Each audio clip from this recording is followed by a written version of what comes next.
नमस्कार दोस्तों, आप सभी को मेरा प्रेम भरा राधे राधे। जय राधे श्याम, जय राधा कृष्ण। दोस्तों, आज तुलसी विवाह है और देव उठनी एकादशी भी है। आप सभी को तुलसी विवाह और देव उठनी एकादशी की बहुत बहुत शुभकामनाएं। दोस्तों, तुलसी विवाह हर साल कार्तिक मास के शुक्ल पक्ष की एकादशी को मनाया जाता है। कुछ लोग इसे द्वादशी को भी मनाते हैं। इसमें जो है शालिग्राम भगवान जो विष्णु जी का ही स्वरूप हैं, उनका विवाह तुलसी माता जी के साथ किया जाता है। दोस्तों, इस वीडियो में मैं आपको तुलसी विवाह के पीछे की जो पौराणिक कथा है, जिसकी वजह से हम तुलसी विवाह हर साल मनाते हैं, वह कथा मैं आपको सुनाने जा रहा हूँ।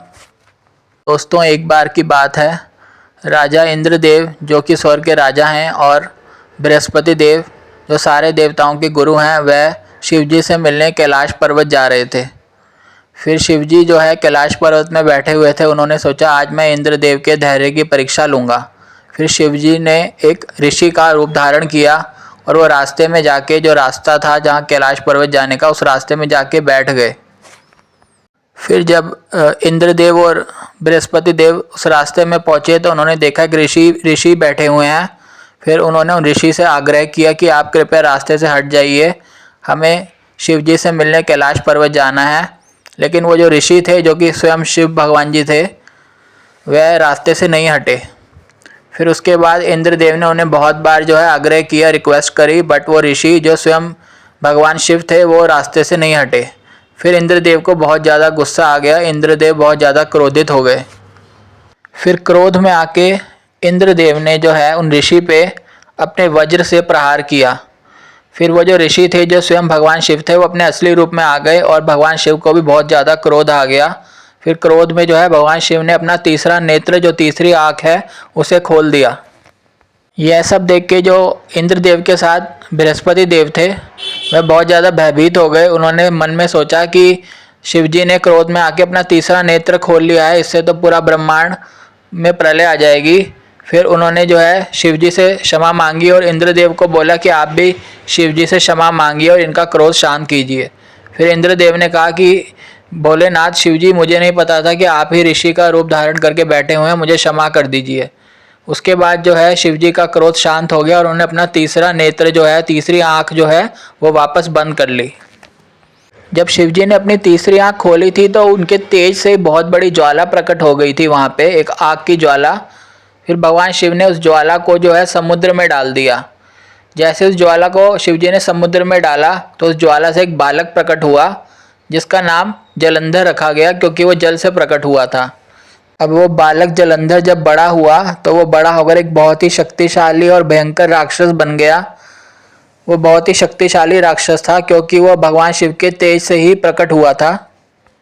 फिर वो जो दैत्य हैं जलंधर, उनका विवाह हुआ।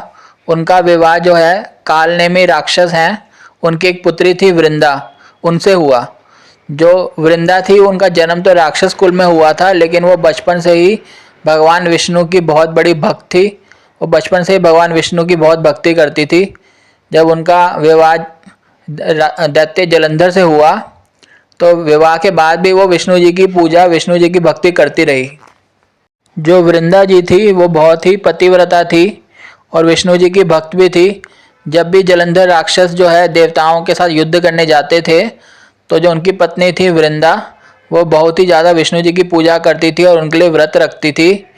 फिर ऐसा कहा जाता था कि जो जलंधर राक्षस है, उसकी सारी शक्तियाँ जो हैं वो उनकी पत्नी की वजह से हैं, क्योंकि उनकी पत्नी वृंदा बहुत ही पतिव्रता हैं। इसलिए जलंधर को कोई भी युद्ध में हरा नहीं पाता। सारे देवता जो हैं जलंधर से युद्ध में हार जाते हैं। फिर ऐसे करके धीरे धीरे समय बीतता गया। सब लोग जो है जलंधर से बहुत ज़्यादा दुखी थे, वो बहुत ज़्यादा हाहाकार मचा रहे थे। एक बार उन्होंने अपनी सेना के साथ मिलके स्वर्ग के राजा इंद्रदेव को भी हरा दिया और उनके स्वर्ग पे जो है अपना शासन कर लिया। फिर सारे देवता जो है मिलके जो है विष्णु जी के पास गए और विष्णु जी को सारी बात बताई कि हम बहुत ज़्यादा परेशान हैं जलंधर राक्षस से। उसने पूरी ब्रह्मांड का संतुलन बिगाड़ दिया है। उसने सब देवताओं को एक एक करके युद्ध में हरा दिया है, क्योंकि वो शिव जी के तेज से प्रकट हुआ है और उनकी पत्नी जो वृंदा है वो बहुत ही पतिव्रता है, इसलिए उनके पास इतनी सारी शक्तियाँ हैं। जलंधर के पास उन्हें कोई इसलिए नहीं हरा पाता क्योंकि उनकी पत्नी बहुत ही पतिव्रता है और वो बहुत ज़्यादा आपकी पूजा करती हैं।